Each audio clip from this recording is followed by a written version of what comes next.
Welcome back. We are back working on the Mandalorian chess piece. This is the heavy infantry Mandalorian, the one that Paz Vizsla plays.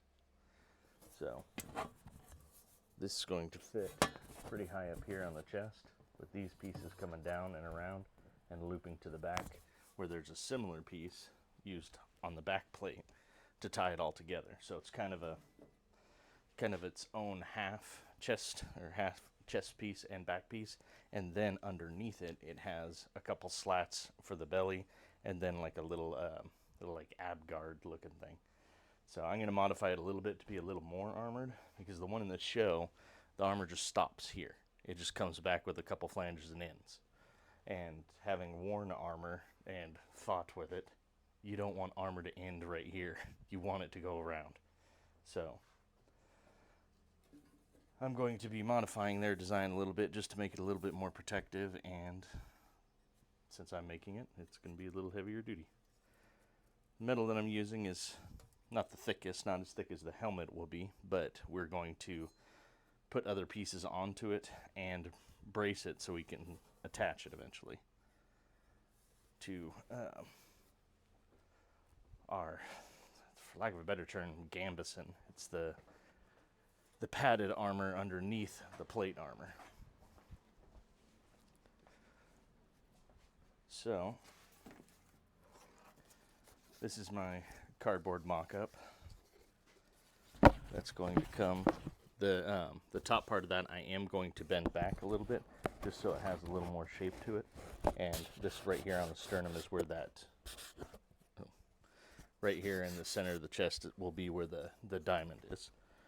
But this, you can see, starts to come back, and this is where their armor ends. But I'm going to actually connect it to the back piece. So, right now, we have this and these little side parts. So we got to cut out these now.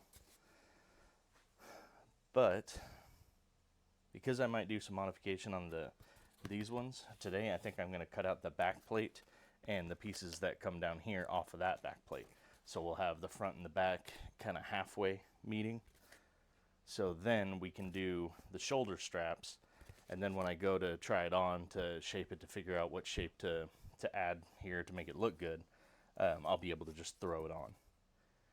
Won't have to hold up this with the piece, then not have anything holding it on my shoulders, so it'll be closer to how it's actually worn too. So this piece is very similar to the front, but it doesn't have this neck cut out, and that's about the only difference. You can see it still matches, and that's so we still have the same angles coming around the body. It probably won't have the bend here, or if it does, it'll be a little bit slighter than the front. Oh.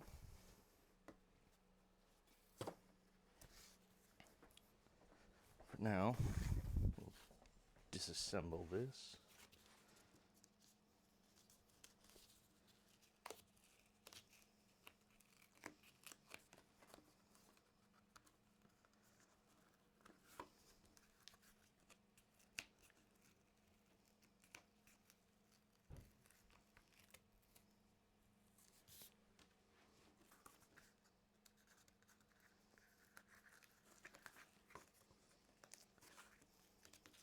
We only really need to disassemble one side.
Okay.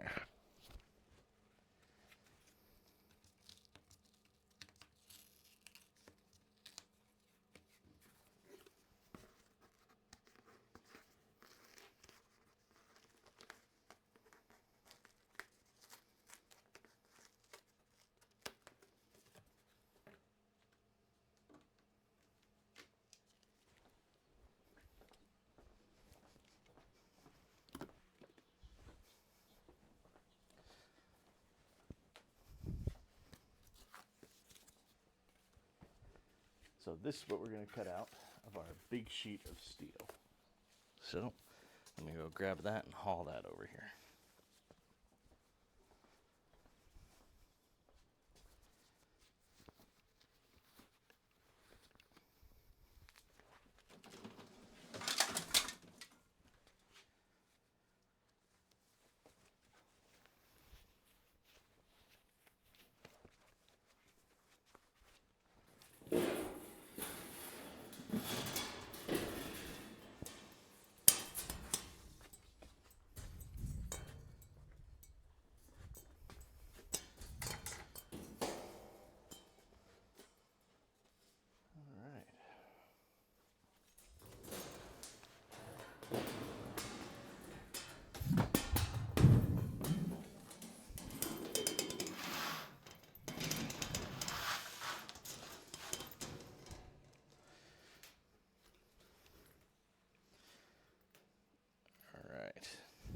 So,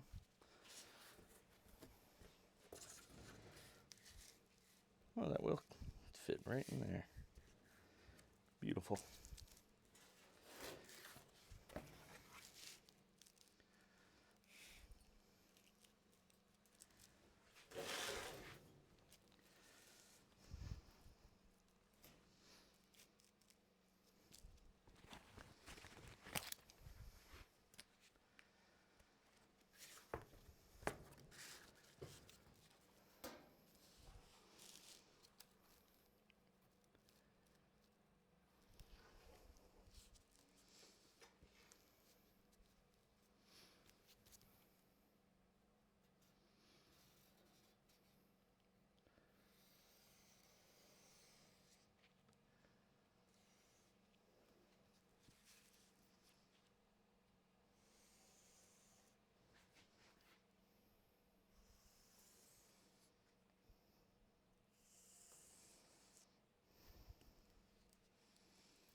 Okay.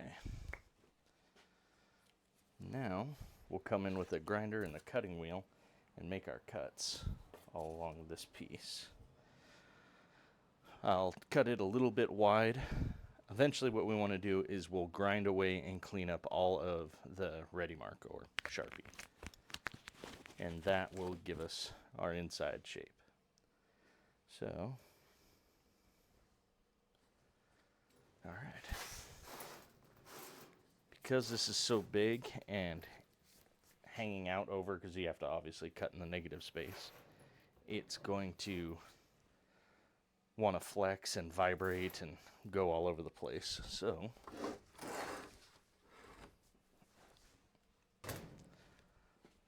that will help it not do that. You can clamp it too, but I find this quicker because I can just pick this up and move it around, not have to undo the clamp and then redo the clamp. And it'll hold it good enough for what we're doing here. All right.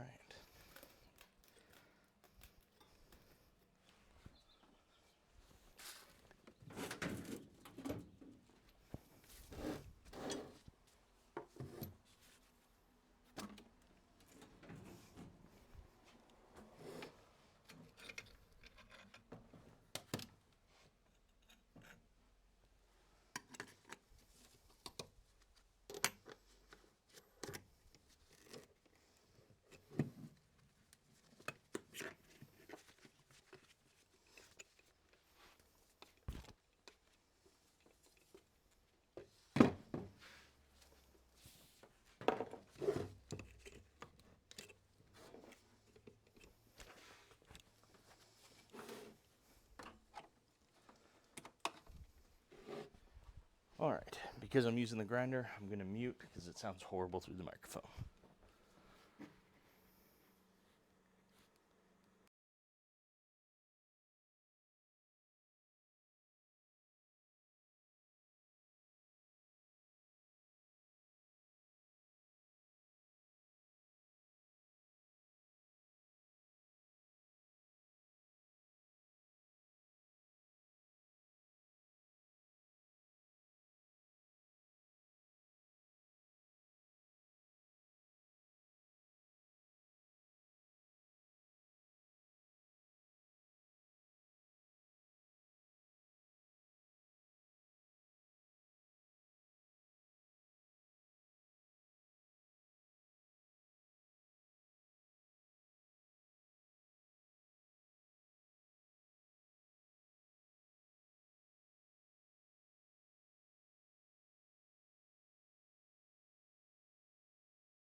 Okay, we got our back piece cut out. So now I'll take this over. You'd see that cutting wheel leaves these sharp edges on there, and we need to bring these down to our line. So I'm just going to grind those down a little bit. Make that Sharpie line disappear.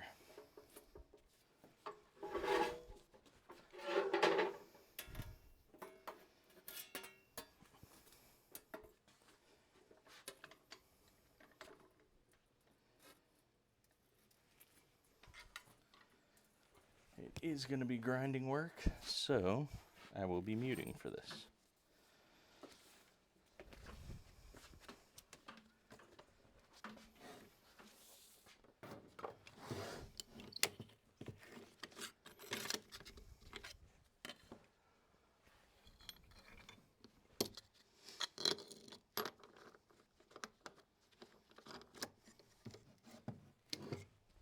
All right, going on mute again.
Alright, I got that piece cut out.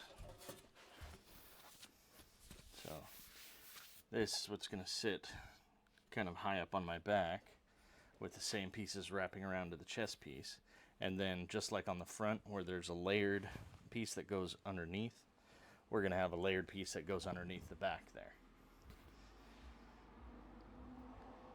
So, if you've seen like Roman armor, where it's got the Lorica, segmenta, has the slats that come around and they buckle down the middle and buckle down the back, so there's flexibility to it.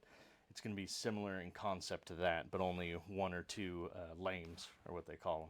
Only one or two of those, and then the rest of the armor wrapping around the big like battle belt that goes around that has all the pouches and everything else on it. So here we are. All right, so now I'll cut out the two pieces that come off of these and wrap around, which are right there.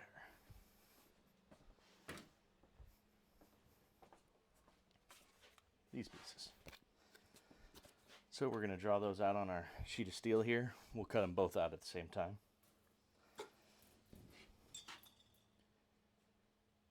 Yeah.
I don't normally like doing this, butting them up, butting two pieces up, because then you have to be real careful when you make that cut that it's centered between the two or close to it. So like going down that line there, I'm going to have to be real careful so I don't have any wiggle room either direction. But I think I can handle it. We shall see. Make that the first cut.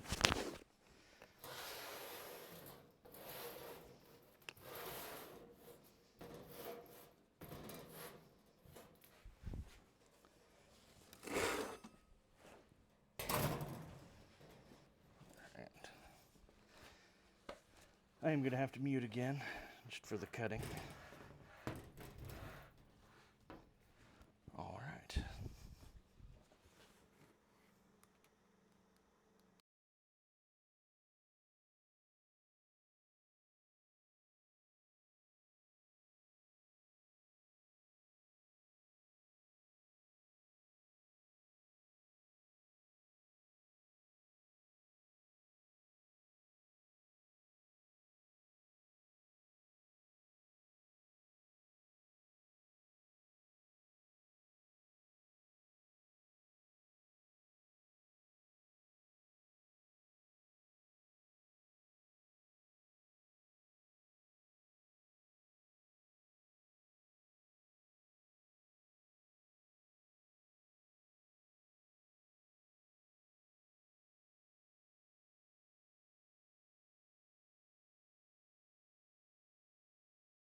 All right, we have our two pieces cut out. I'd imagine, well, that is all that I want to do today with the steel. So I'll clean those up and then get those welded or tacked onto that. But now I can put this sheet away. So the next step would be to do the shoulders, and I haven't mocked those up yet out of the cardboard to get a pattern. So I will have to do that tomorrow.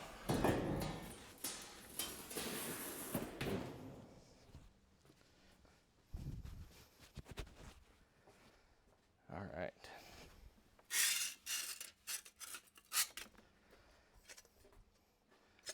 Here's our two pieces. I will take those over and we'll clean these up like we did the chest piece. Shouldn't take as long. Or I guess the back piece.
Okay, got all of our pieces cut out.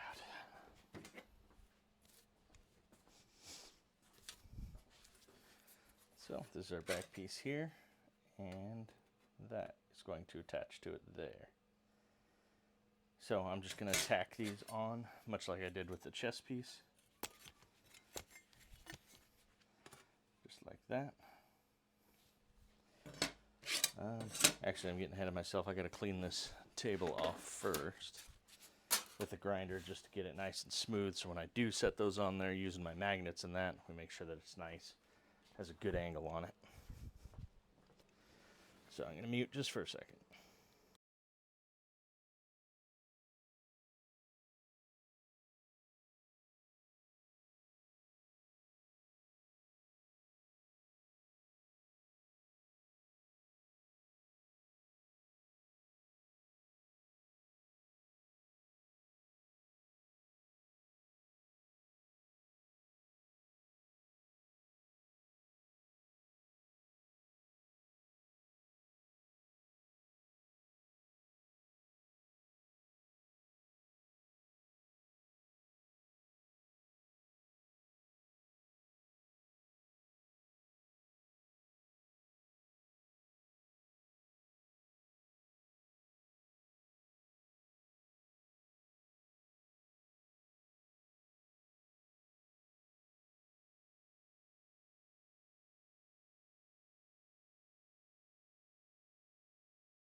Okay.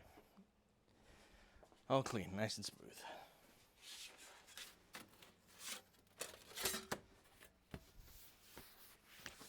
Now,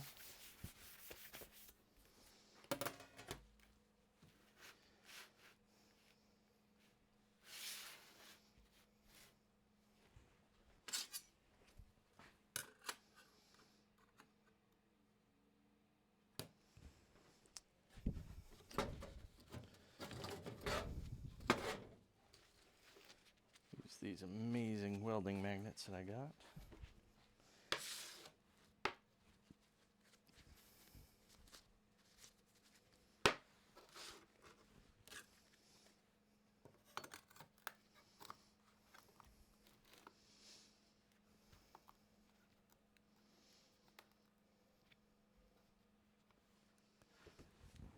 There we go.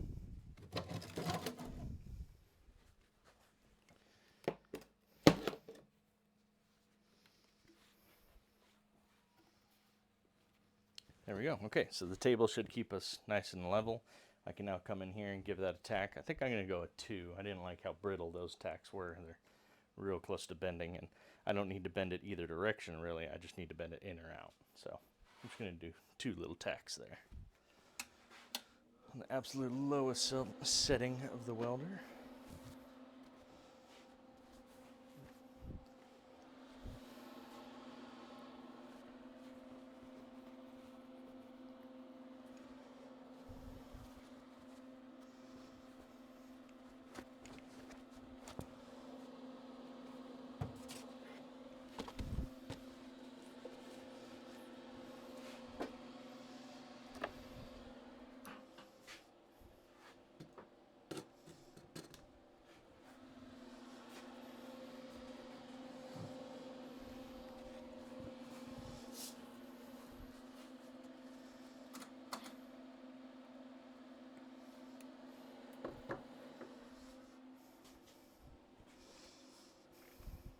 Okay.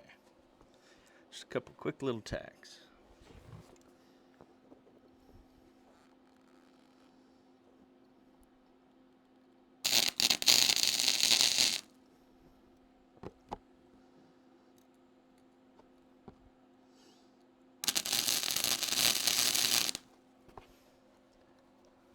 All right.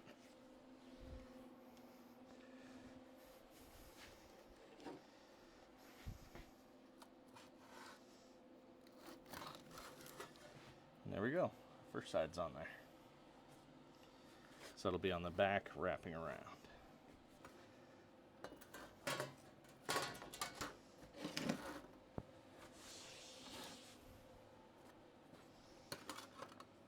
Like that.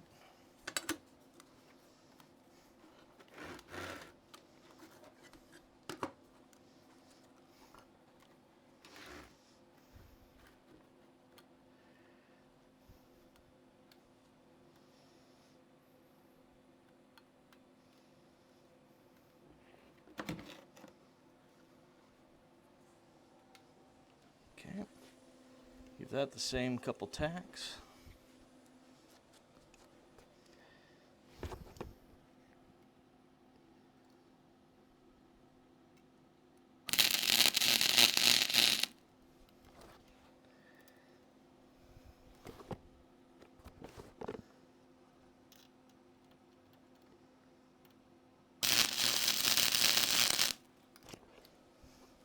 Okay.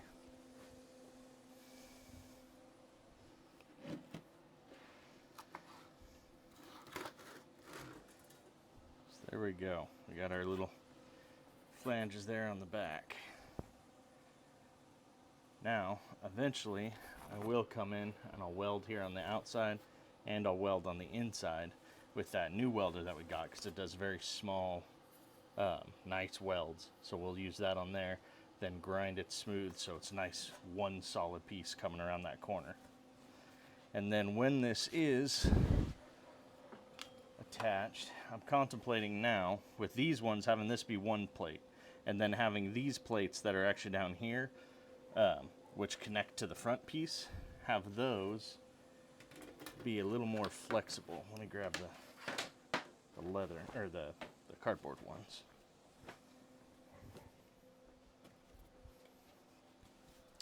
So have this piece, this is the front, have this be welded on and solid, but this piece actually have either loose or strapped on, maybe a hidden buckle behind it, then use like some heavy duty magnets to attach it there. Just that way, as you move around, it actually would have a little bit of play, a little bit of movement in it down there. This piece would be one solid piece, but these little side ones would be able to articulate a little bit. I think I'm going to do that because that's just, the more joints like that you put in armor, the more comfortable it is to wear and move around. And when you go to your side, it doesn't cause this to come up and hit you in the neck because they really enjoyed putting that sharp angle on there. Anytime you have sharp angles on your neck and you go to move and your armor moves weird or doesn't move with you, you stab your neck. So I think to prevent that from happening anyway, I'm probably going to wear a big scarf underneath just to protect my neck. Because I don't like having sharp points like that next to my neck. But that's all stuff that you refine later down the line. So now that I have this done, I have this part done and the front part. Next, I want to do the shoulder straps that come around, which on their armor, it's just a metal piece that kind of rounds around, but it seems like everything is attached to, they have essentially like a short sleeve vest almost. It's kind of down the middle. There's no straps or anything on the side. It's very clearly like a gambeson, so it's made of a heavier duty material that's stitched on there. It would be to, like with this armor, if somebody hits you with a hammer and you don't have anything underneath it, it's just flat on your skin, you're going to feel that. It's really going to suck. So that's why knights and that, back in the day, and even chainmail, that wasn't just over like a t-shirt that they were wearing. They actually had padded armor on underneath that was called a gambeson. And that's what a lot of this looks like, is that they have a gambeson underneath there that comes down to about mid-bicep, or just above the elbow, somewhere in there. You can see the bigger, heavier duty sleeves, and then they're like jumpsuit sleeves underneath that, or whatever under thing that they're wearing, whatever. It just looks more canvasy. I assume it's some sort of flight suit or something like that. But making that padded thing for the chest, it looks like a lot of these pieces are just kind of attached to it. So I don't know if they magnetized it. I know in the show you see when Din Djarin or Mando takes his brown chest piece, when he takes that off, you can see it's got some circuitry down there. It's got some, I assume that was magnet stuff, because he just kind of takes it off and then it's back on. It's not like he has like a bunch of clasps or anything that hooks it on there. And when you look at their armor, there's not a bunch of like buckles and straps that you would see on, you know, more traditional armor. So I'm actually playing with the idea of making that under gambeson one, that short sleeved, but actually sewing some of these like big, not specifically these ones, but big magnets like that to it, to the vest in specific spots. And then inside this armor piece, because this will, if this was the chest, they're both the same, close enough shape right now. But you can see how there's going to be gaps here coming around. Those gaps, I'm going to be taking pieces of metal, a strip of metal, and welding it all along the side there at just kind of a slight angle, because that'll give it, one, it gives it more strength, but two, it'll fill in those gaps and give more depth and shape to the chest piece itself. It'll look, you know, a lot beefier, and looks like there's something underneath it. So doing that will allow me to put some of those big magnets in there on the chest piece and on the vest, so then they meet in the middle. So you could potentially just slap it on and then it'll just attach to that vest where you need it to. So if I do that, and I have the other pieces here, just kind of, I can connect them in various ways, kind of hide the rivets that riveted on. I would use like leather on there, just a thin leather to connect it.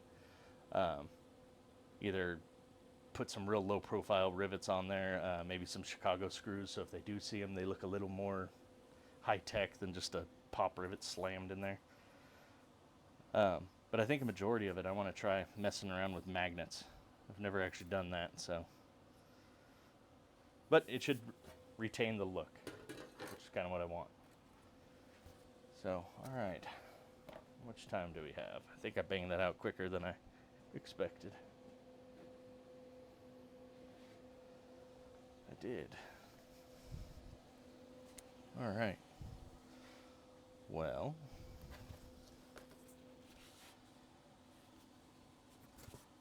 one of the things that I wanted to do was put that angle point in the chest, that line kind of coming across.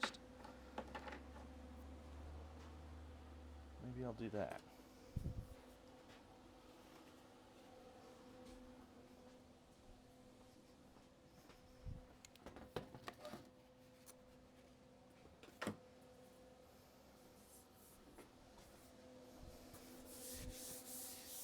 So this is the chest piece with the nice little throat stabbers in there.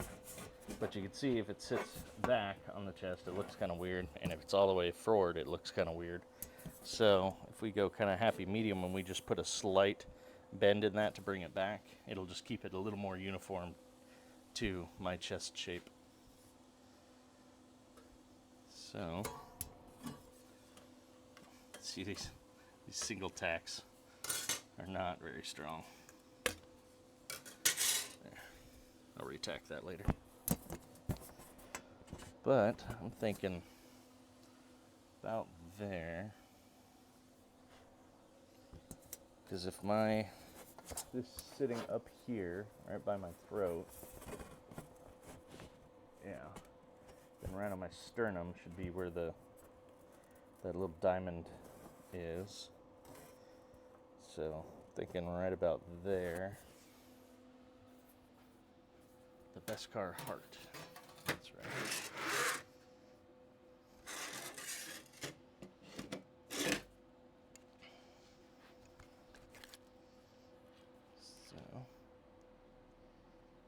dot there.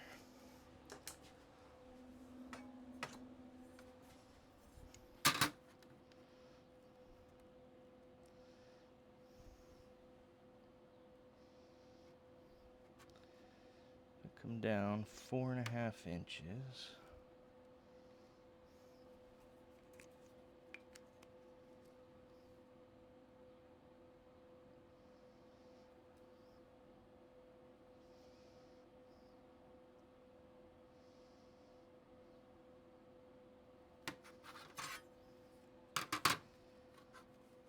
Side 4.5.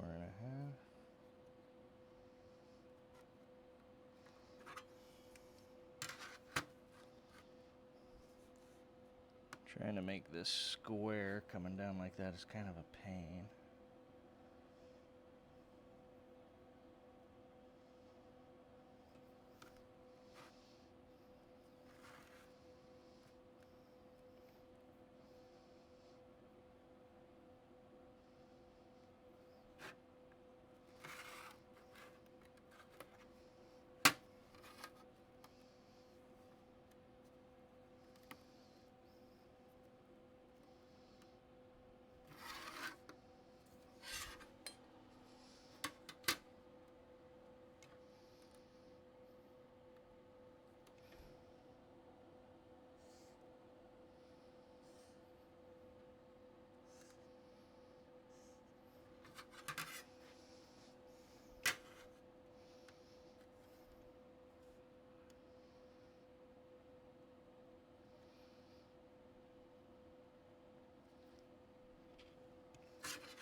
So what I'm doing right now is just checking multiple angles to make sure that I'm getting the same measurement.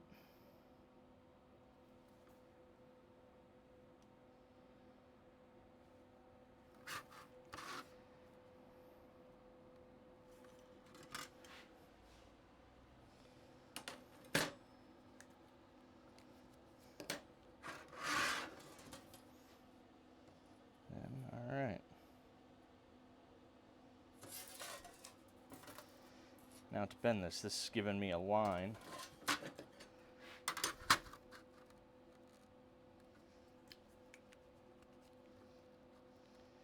To put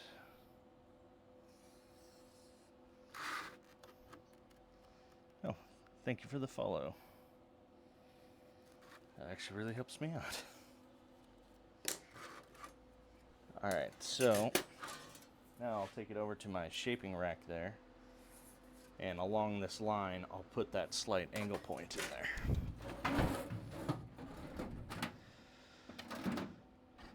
That, really don't want to use a metal hammer for that, just because it's going to put like dents and impacts and that in it that you don't want at this stage. Try to find my good one. Oh, I think I know where it is. I don't have time to go get it, so I'm using this one. All right.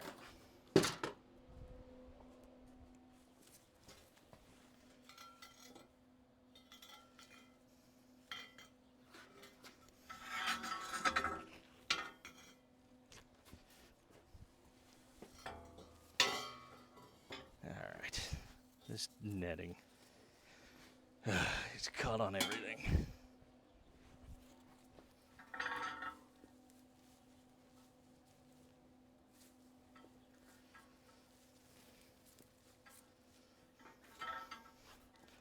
All right.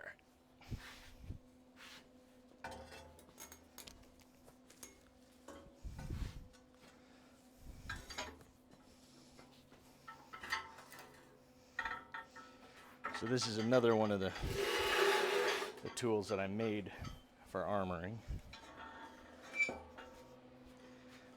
And on one side is round, one side is angled, that I've ground down to, not a point, but it's just angle iron that I just kind of ground down a little bit to give me a little sharper angle for stuff like this. So bring my line.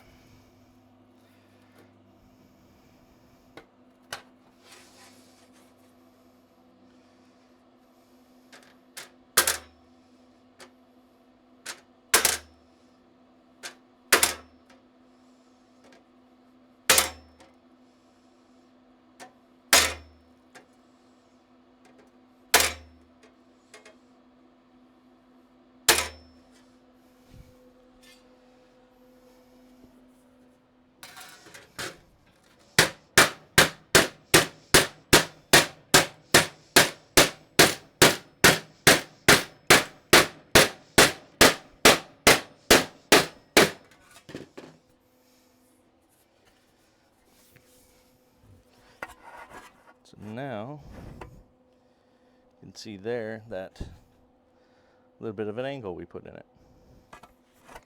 And it doesn't need much.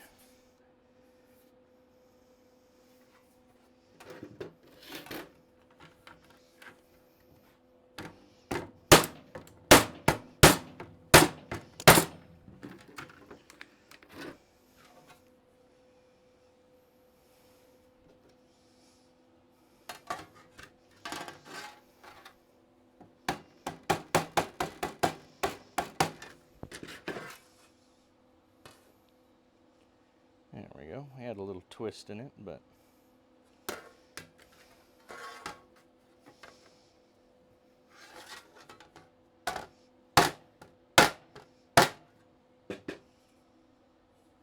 there we go.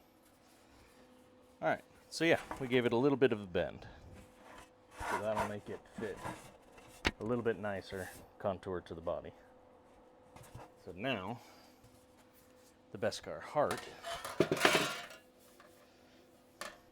I think when I was contemplating the size of it for here, I think I was planning on going about 3 inches. You know, we're going to do this out of cardboard and see how it looks.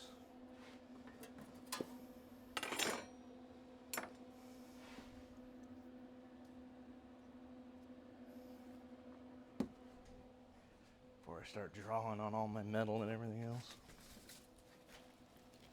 There's my poor Amazon box. It's just been hacked apart for this project.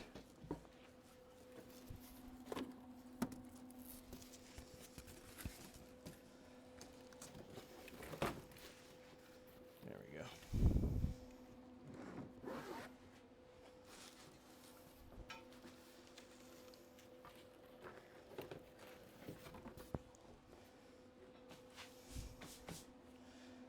Okay.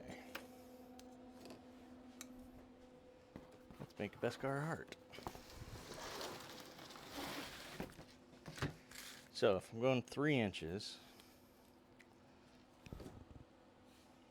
now I'm going to go 3.5. So 3.5 gives us our center line. Now we need it to come out for the diamond shape. So if we come up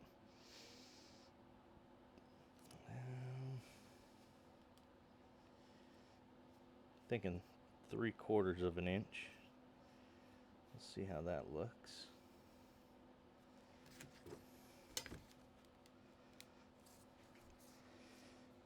Then width-wise,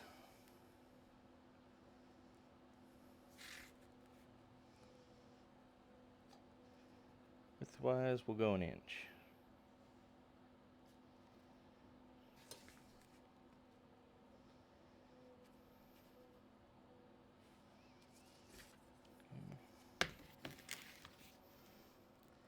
Gotta love squares.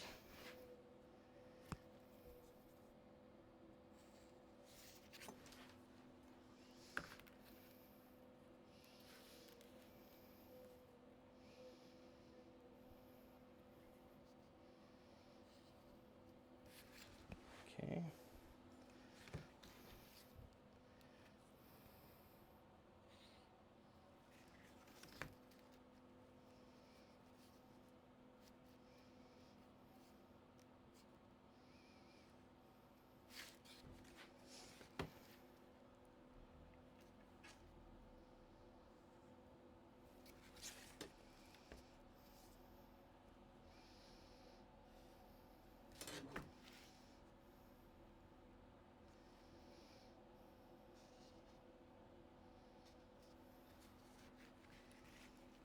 think these might, like an inch might have been a little shallow.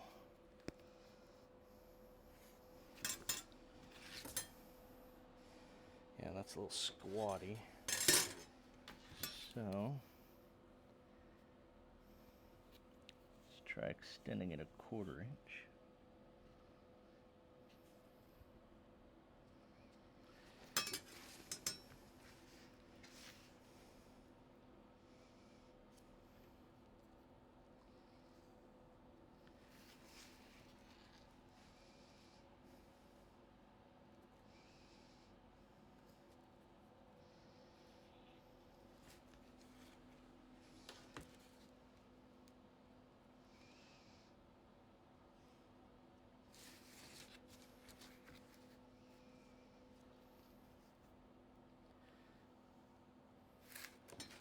This is how pattern making goes. You just keep making little pieces until you find what looks right.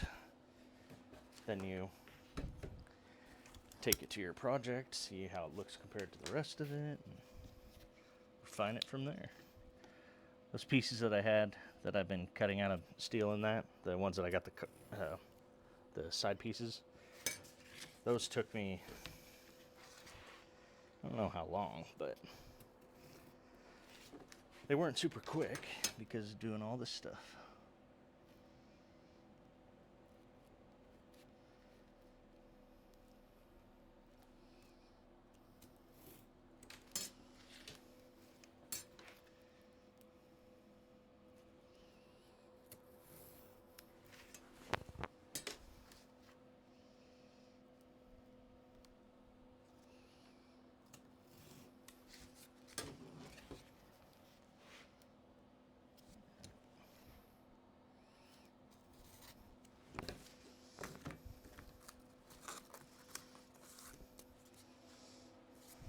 Okay, there's our heart.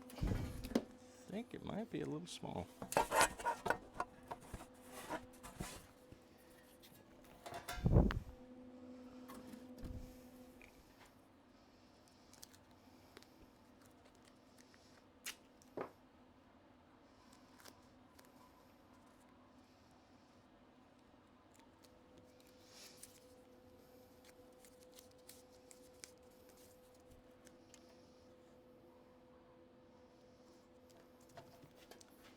Hey, all right. How's that look? I'm gonna try not to hit my mic.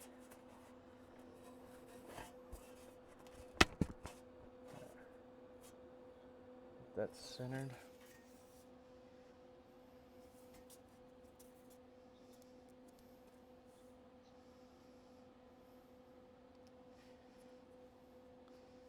So I've seen a couple different. I think they have a couple different, I don't know, versions, I guess, of the Beskar heart. They're all this same shape, and I think I know his because I had to sketch it out a couple times, and I think my sketchbook is inside. But his has like a, it's got like this little detail on it.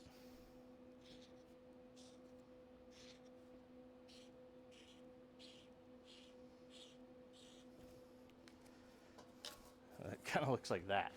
It's got like a little square and then some lines coming down. I think it was like Boba Fett's has another little diamond on the inside in the same shape. So I don't know. Maybe I'll have to do some research and see what specifically that means, if anything, if there's anything out there with that. I'm sure somebody's written it somewhere. But yeah, I think that's a general size. We ended up at 3 1/4 inches. I kind of hammered this one out quick, so some of these angles aren't exactly right. I was just doing this so you could kind of see the process, but I'll go back with a much finer tipped pen and actually create a proper pattern. Make sure these measurements are all the same, because here we have, it's an inch and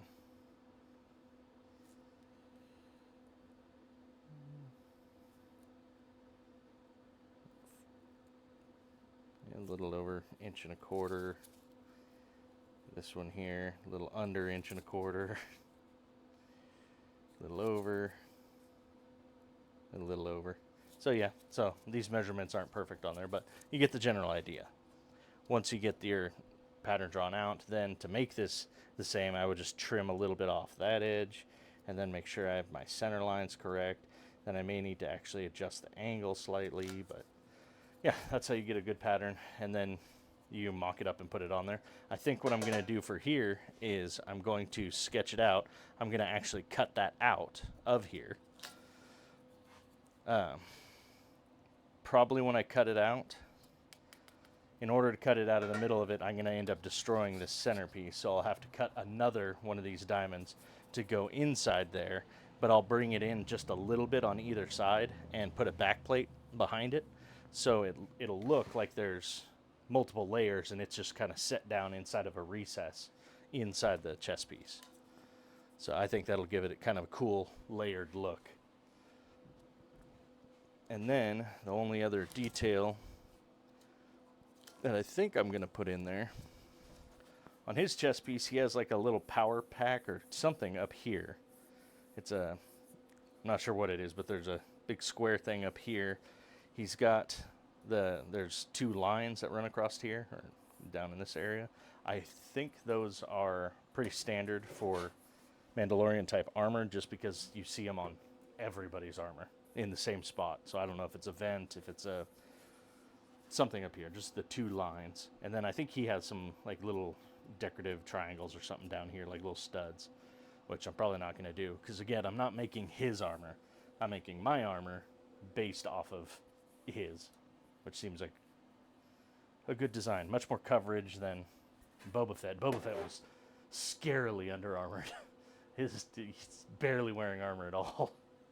He's got a chest piece, some, like, I guess you could call them, like, knee cops, some little tiny shoulders, and that's about it. So you could just pretty much hit him anywhere. And if anybody was using, I don't know what happens in like Star Wars and that with spalling, but if you have armor like this, say nowadays, and let's say this was bulletproof, it is absolutely not, but if this was, and you got shot here, that fragmentation would explode and just shotgun you in the chin and everything underneath, because that bullet and the energy has to go someplace. It goes back into the bullet and the bullet explodes, and you don't want little explosions hitting you in the jaw. So that's why they'll put like rhino lining type material on the bulletproof plates, having a heavier duty Cordura or like canvas plate carrier in it that can help stop some of it. So all stuff like that helps prevent that spalling or that impact. If you're getting shot with an energy weapon like in Star Wars, I don't know what that would do. I don't know. But anyway, I suppose it doesn't really matter. I don't know why I went on that tangent. So, okay, my buddy's talking in my ear, and he knows a lot about Star Wars. He's my Star Wars historian. But he's saying the armor's made to dissipate that impact, so that would make sense then. So just as long as you're not shot by a slug, you're good. All right. It's like, I guess just like Jedi, you shoot him with a slug, and same thing with the Mandalorian. All right, what time is it? Let's see, 6:07. All right, so I've still got about 20 minutes. All right.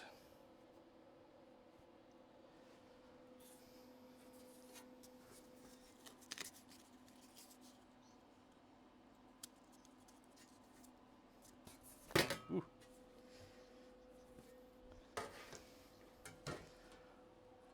All right, I am going to retack these 2 pieces on now.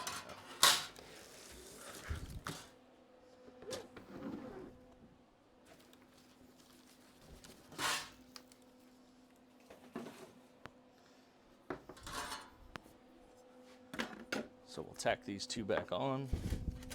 A little bit better. I'll do 2 tacks like I did on the back piece. I was wondering why I wasn't sitting flat. All right.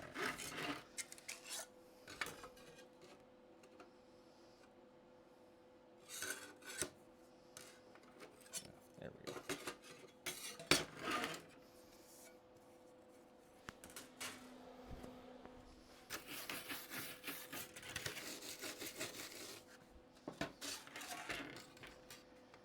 I should have that other welder up and running this next week. It's just going to take some time that I don't have this week to get set up. Gonna have to go buy a tank of argon gas, because it's a TIG welder. It's a little bit different than this one here. Same principle, melting metal together, but that one will be able to do much higher quality welds.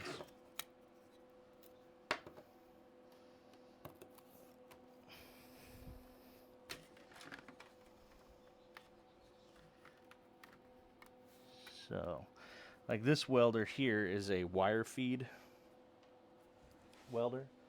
It's got little wire inside this hose and a spool inside the welder that spins and feeds and comes out of here. And so this is forcing the metal to make the contact down there and create the weld. So the electricity arcing from this wire to the metal is what creates your little pool of molten metal, and then you forcing more of the metal into there from this as it's pushing out is what creates the weld. Because essentially all welding is melting your metal and forcing more material into it, and then that gives you your bond between your two pieces. So with this welder, it's kind of crude. Inside, you need to remove oxygen from the environment when you're welding, so it doesn't get into your weld and cause like little air pockets and bubbles and that. Oxygen is real bad.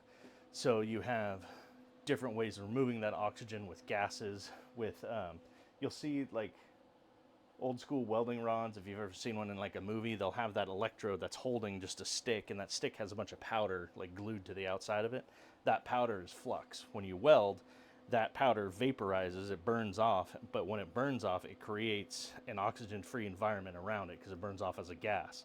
And so it just sits as like this little dome of gas as you're going along, pushing oxygen out of the way. This wire actually has that flux on the inside of it. So this wire isn't just a solid wire that you go and just like take a barbed wire fence and feed it through there. It's not the same type of wire. It's actually hollow with that powder stuff in the middle of it. So when I weld with this, the same thing happens. It burns off, creates a little dome of oxygen-free environment as I'm coming along. That machine doesn't. It uses a spool of wire too, but it's just solid wire. So that allows me to switch out for aluminum. I can load aluminum in there, and the machine will run it the same. The only difference is the gas that you use to do that, to remove the oxygen. With aluminum, I forget the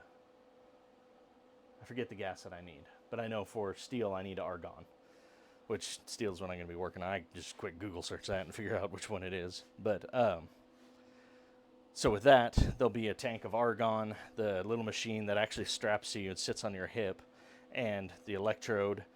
But the electrode will create the puddle on its own, and then you force the material into it. So it's slightly different than this, but is able to do, I mean, super fine little tiny welds.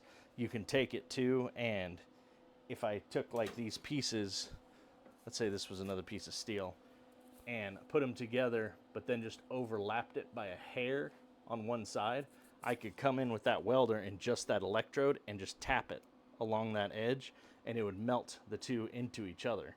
And so that would essentially give me a perfect angle up there. If you do it, I mean, you got to do them right next to each other, obviously, but it's a much nicer weld, much cleaner. You see like on here how there's that powder kind of blown out everywhere. That's the flux in there. so that wouldn't have that issue in this case. The argon gas, when I'm welding, it also won't leave any of that nastiness behind. You won't end up with a lot of the spatter, which is the stuff that I have to keep cleaning off the desk, which is just the molten metal boiling off and blowing around everywhere. So it's much cleaner, much nicer, much better welds.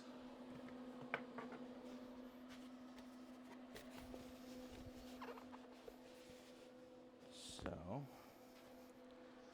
let me tack this together. Where did my gloves go?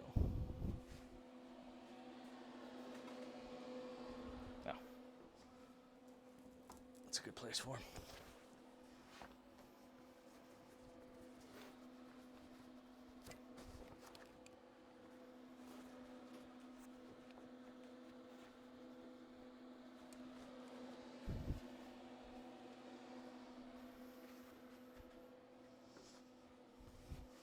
All right, throw a couple tacks on here.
All right, since the other tacks were there, I just tacked over the top of them too.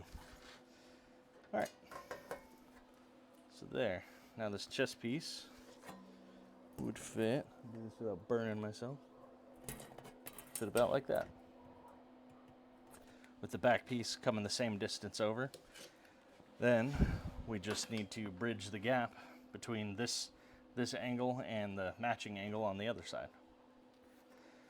And then figure out the armor underneath, which will be those lames that kind of fit inside, look segmented like what you see in historical Roman armor. But I think they just had one, maybe two lames on this armor, and then like kind of a little belly thing that looks, it's just like a little protective belly thing that looks like ribbed maybe. I assume so it would flex, but I don't know, I might just design my own thing for that.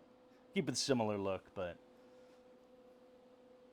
do something else. We'll see. All right.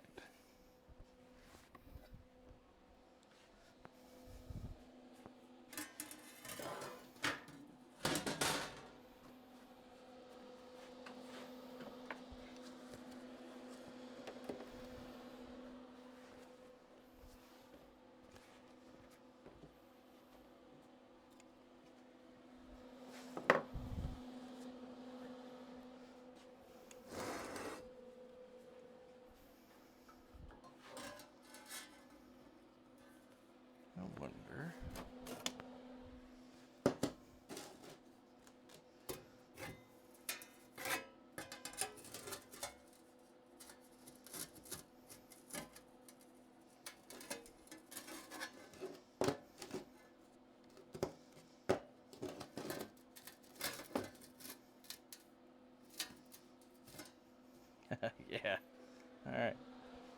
A little impromptu display.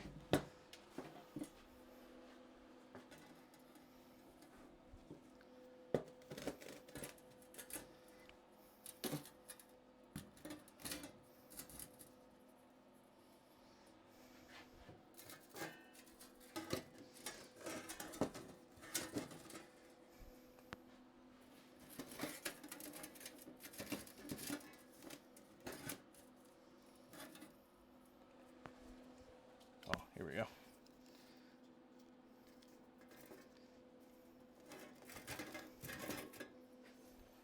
All right.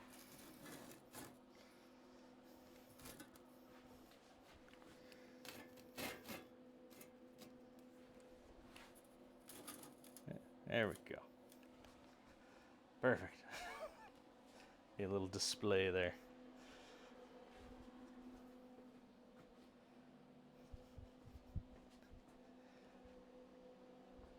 Coming together.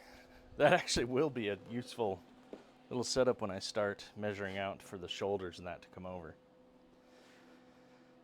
So on the drawings that I've seen, it looks like they just took them straight. They're just straight pieces that come up and they come over. When you do just straight pieces on shoulders like this and expect them to match up, when they actually sit on your shoulders, instead of like cupping to your shoulders, they actually kick up on the inside like that. So they shouldn't be just perfectly straight. They should actually be curved a little bit or be out of a flexible material, but they're not. They look like they're just solid plates. So another thing that I'm going to have to kind of play with their design and see what I think looks better. But either way, these shoulders will be armored. They'll have metal on them. So all right, that's it for now. I'm going to start cleaning up in here. So there's a decent amount to do. If anybody has any questions, comments, insults, whatever you got, go ahead and post it in there. I have my producer / buddy in my ear. He can read them to me and I can respond. So let me know if you got anything.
All right, I think that's about it.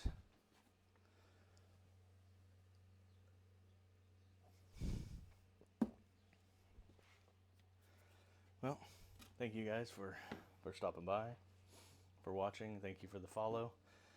I'll be back tomorrow, same time, 4:30 p.m., 6:30 p.m. Pacific time. Tomorrow we'll be, I think, back to, yeah, my twine came in, so I'll be working on the horseshoe stuff again tomorrow. So horseshoe, yard, lawn, garden art type stuff. I think I might do or at least start on like a wine rack too tomorrow. I think that'll be good. I just gotta get a bottle of wine now for the right dimensions. So, all right, thank you guys, and I'll see you tomorrow.